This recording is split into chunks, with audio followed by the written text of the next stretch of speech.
we are first world brains stuck in a third world country. And yes, Uganda is not a third world country. It is only our leaders that are third world leaders. Now, you got a first world leader.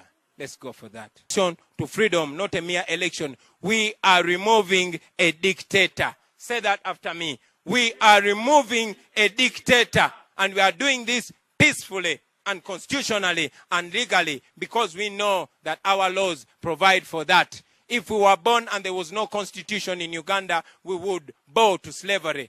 But when I read the constitution, it guarantees all this. When I remember what President Museveni said when he was my age, he said, what do you do when a regime has closed all avenues of peaceful change? Well, we have an avenue of peaceful change. And we know the world is watching us. We are going to be free. I say we are going to be free. And now, very, very, very, very finally, I want to pay tribute to all the people that have been struggling, those that came before us. I intend to increase the pay of our security forces. The pay of our soldiers, police officers, and prison officers is so miserable. It must be improved. If I become president, we'll have the privilege to know what the classified budget really does. Such a huge amount of money will be used to improve the pay of our security forces so that they can live a better life. When I'm president, the lowest paid soldier or police officer will be earning 1 million shillings. Let me say it again. When I am president, the lowest earning police officer or soldier or prison officer will be earning 1 million shillings. It will ensure that by 2025, Uganda exports 50 million bags of coffee. 50 million. And I sign because I will be president. Number 7, access to water and electricity. Friends, the vast majority of Ugandans have no access to clean water. But our government is going to ensure that every household in Uganda has access to clean water. In terms of power supply, we shall ensure that more households are connected to the power grid. However, we shall also pursue a deliberate policy of ensuring that households in rural areas have access to solar power. This can be done, and this will be done. Fellow Ugandans, there are many other things that we plan to do for this nation, some of which are put in our manifesto. This regime has destroyed many, many dreams of Ugandans. But today, I want to say to you, please dare to dream again. Please dare to hope again. Friends, dare to believe again. Our nation has been reduced into a laughing stock among nations. But once again, we shall rise to be the true Pearl of Africa that we have been known for. Nothing can defeat people united, especially if we are united by conviction. A people united can never be defeated. A people united can never be defeated. A people united can never be defeated. A people united can never be defeated. Yes, and also I want you to know that nothing can stop an idea whose time has come. Our story as NUP and as People Power, and also my individual story, friends, is a story of commitment, resilience, and never giving up. It is an example that challenges only strengthen the prepared.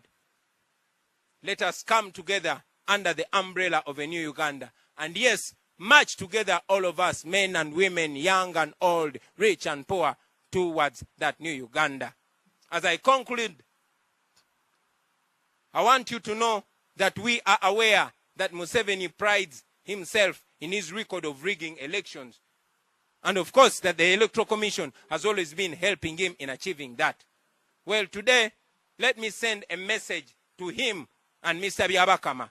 Just like I've just told him in his face, I will tell him again publicly that it is in your best interest not to mess with the people of Uganda. I say this again, Mr. Museveni and Mr. Byabakama, it is in your best interest not to mess with the people of Uganda. Because if you do so, you know the cost will be high. So finally, to all the Ugandans out there in Uganda and abroad. We rally you not to treat this as an ordinary election, but as a revolutionary election. The stakes are high. The transition is in our face.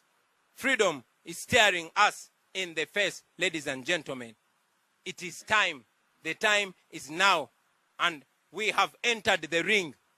I say we have entered the ring and we are not coming out. We only await to raise our fist in victory. Because this is the time, ladies and gentlemen. Kati tusimbudde. I say kati tusimbudde. This is it.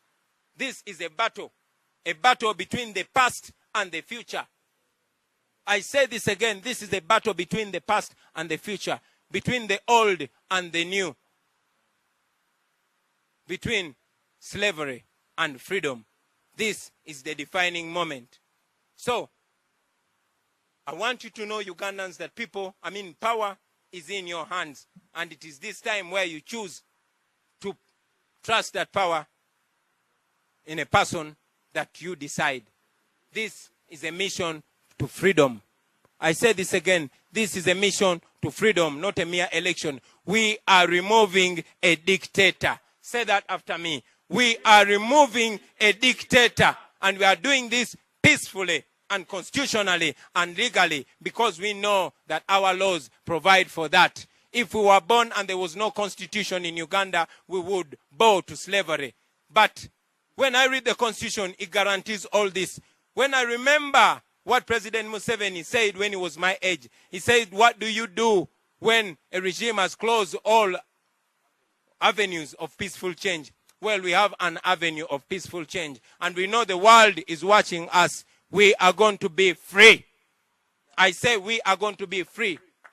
And now, very, very, very, very finally, I want to pay tribute to all the people that have been struggling, those that came before us, those that have lived before us. We are alive to the fact that we stand on your shoulders. We are alive to the fact that you inspired us to see the truth. And we call all upon you to stand by that truth. I want to respect Dr. Paulo Kawanga Semogerere. I want to respect Dr. Kiza Besigye. I want to respect Dr. Miriam Matembe and all other leaders who have paid the price in different ways. And of course, I want to salute all the comrades that have been murdered in cold blood in our pursuit for freedom. We stand by you. Your blood is still watering the tree of freedom. And I can guarantee you, comrades, wherever you lie, that we shall be free or we shall die trying to be free. I thank you for God and my country.